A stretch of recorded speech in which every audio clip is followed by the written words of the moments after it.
The Pontiac Fiero is one of GM's most interesting cars in my opinion. It was actually one of the most advanced when it debuted. In the late 1970s, Pontiac had, it's safe to say, a fairly boring lineup. Although that said, the big Parisienne, which was on the B-body, was a glorious car, but it was lined with chrome.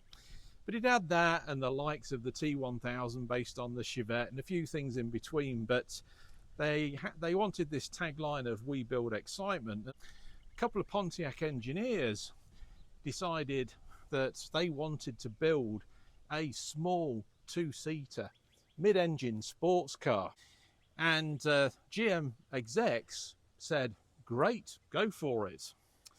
So this car was developed in the years after that, and they came up with this, the Pontiac Fiero, which debuted in 1984. It was built for 5 years, and it underwent a couple of changes at that time. Notably, the front end got restyled, and later on they put in a second body shell, which is called the GT, which was like a fastback style.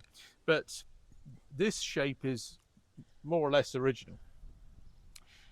The biggest Achilles heel was the engine that they put in it. A 93 horsepower, 2.5 litre Iron Duke engine. It was an existing GM engine, but they had to modify it for the mid-engine setup.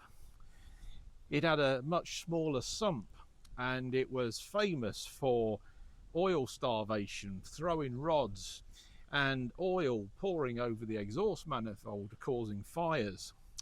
So they supplanted it with a 2.8 litre V6 later on, and that was a much more reliable, much better engine, producing about almost 150 horsepower. The rest of the car, though, was really advanced for its time. It used a space frame chassis. There's 4 different kinds of composites on this car. For instance, the hood and the roof and the trunk lid, I think I got that the right way around, they were one style of composite, and then the doors were another. The rocker panels were another. It also had fully independent suspension all round. Fiat had stopped making its X19 at the time. This is a market segment that can be quite fickle. But two-seater coupes can be very in vogue, and then a few years later go out of fashion. So GM just let it go. They did develop a prototype for a second generation model, but that never went past the prototype stage.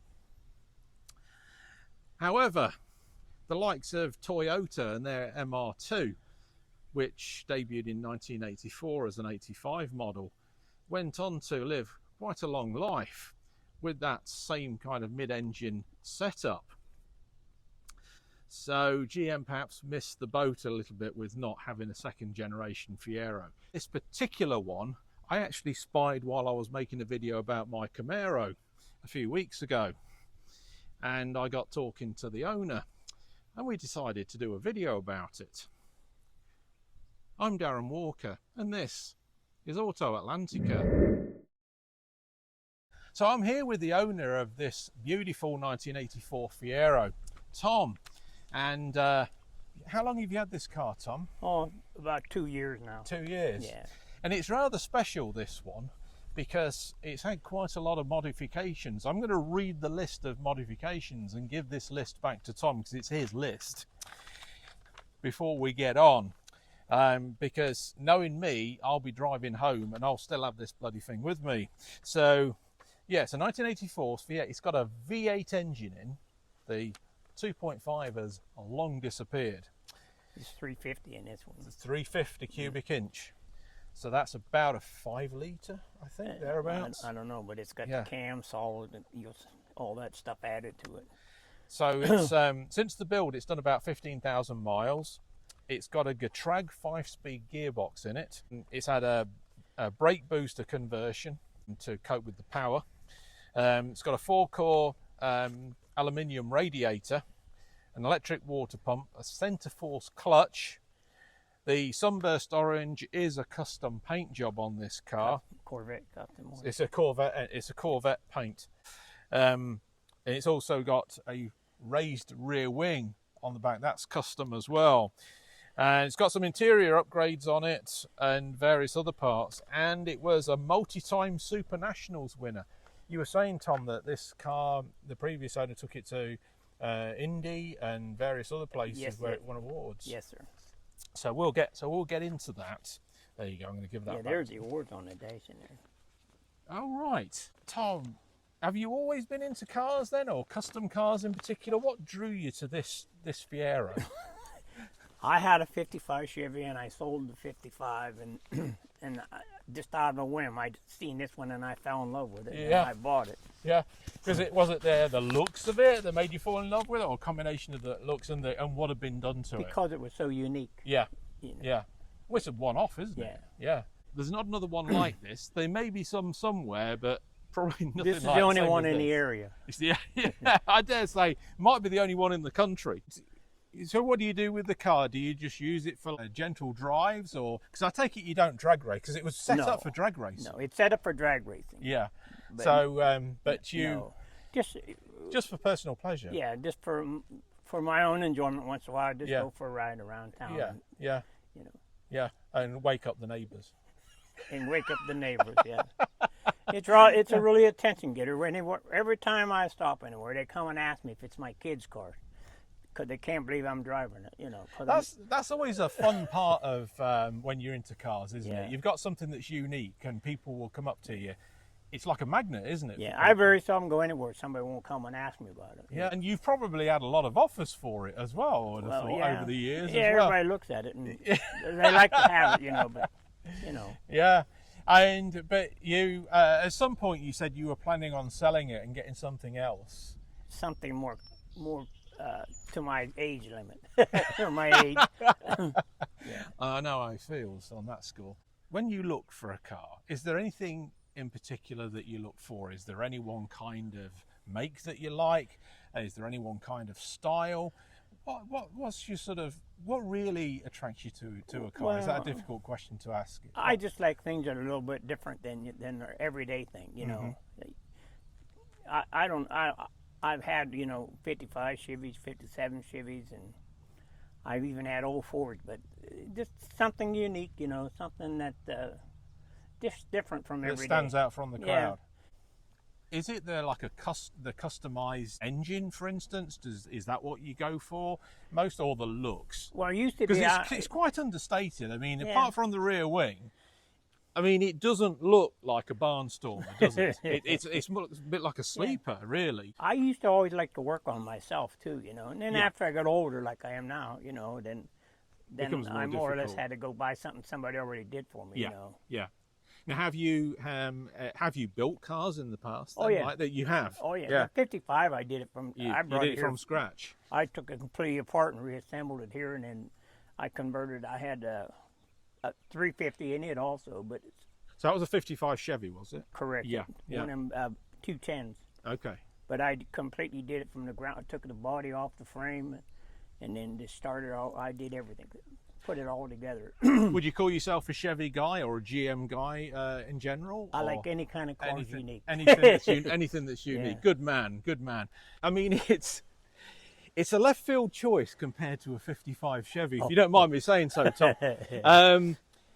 Have you used this to its potential at all? I mean, what kind of speed have you had out of it? Within legal reasons, of course.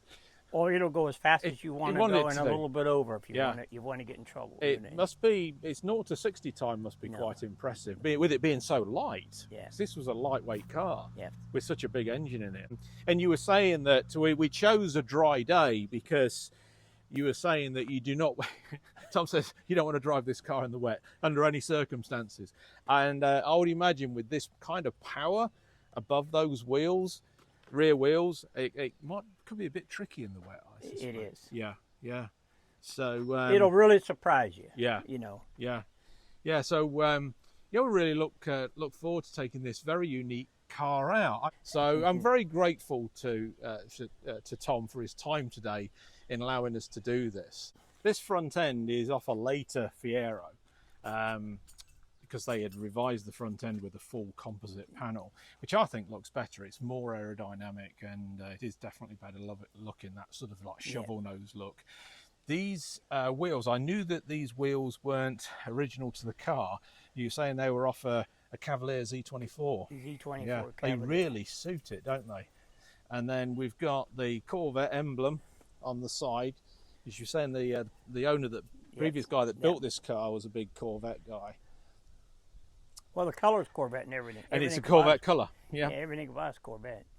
So which engine is in this then? Is it 350? It's a 350. But it's a build-up 350. Okay, so it's a custom engine. Yeah. It's got the cam solid, the big 4-barrel, and and then I rather like this at the back, because these are the standard tail lights, but there's been a painted panel to give it that kind of lined look. Here is all done in stainless steel. I noticed that. It absolutely looks beautiful. And all the lines are stainless steel. There's no... Because the reflections off it look fantastic. Yeah. And do away with the fire risk by doing that. Right. The chrome cam cover is very nice. So this mount here, that's the only original part of the engine. And the rest left. of it's all been modified. The rest of it's been custom.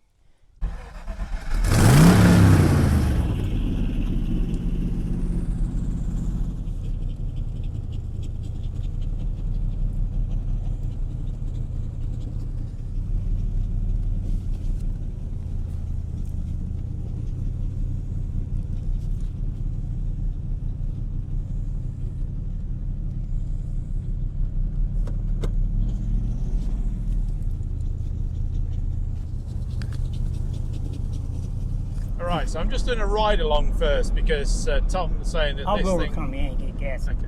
This thing's a bit of a handful. We're just going to get some fuel for it, because as you can imagine in this car, fuel economy is not the best. We don't know what the power output is in this thing.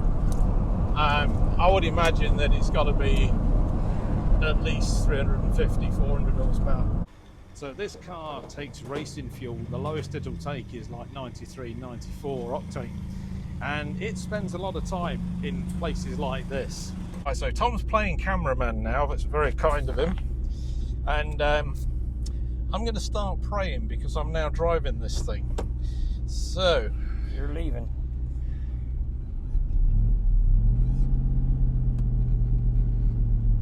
First gear's not too bad so far.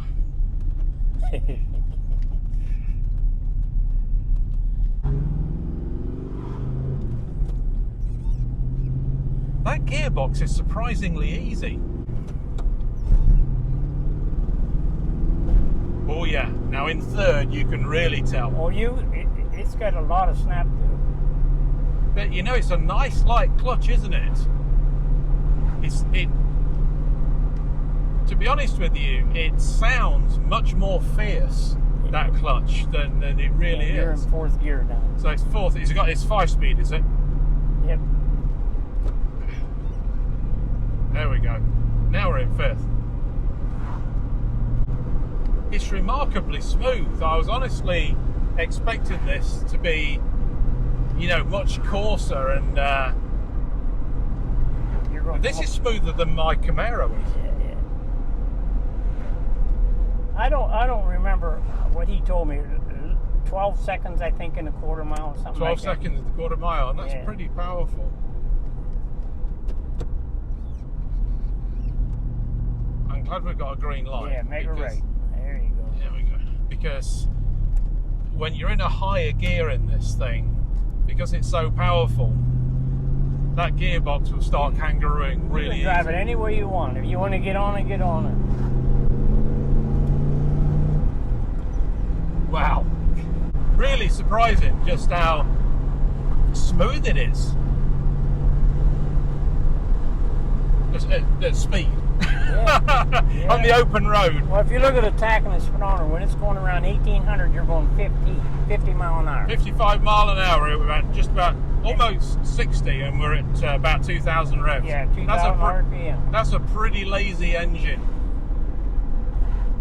So the gauges, obviously we've got the standard gauges in this car, we've got the fuel, and we've got the battery meter, and we've got, yeah, fuel and battery meter. And then this is the nitrous meter, which is no longer operative because there's no nitrous tank in it. And then we've got the water meter over here and oil pressure, which you need it with an engine like this. Here in the center of the dash, it says V8 Fiero. Look on the center of the dash. Oh yes. Yeah. I don't know where he got the stuff he got in here, because they never had a V8 Fiero. No, they didn't. Right, so there we go. I am having the time of my life in this custom V8 Pontiac Fiero. Right, so I want to thank Tom for his time today. That has been a lot of fun. We drove around probably 20 odd miles or so, just around some of the back roads. I was very, very impressed with how this thing drove. It looks a lot more and sounds a lot more intimidating than it actually is, especially when you're on a smooth road. It's a very civilized drive because of the way the suspension's set up. Once you're on these bumpy back roads, that's when it starts getting a bit tricky. And yeah, it's a different one for the channel, but really enjoyable. I'm Darren, and this is Auto Atlantica.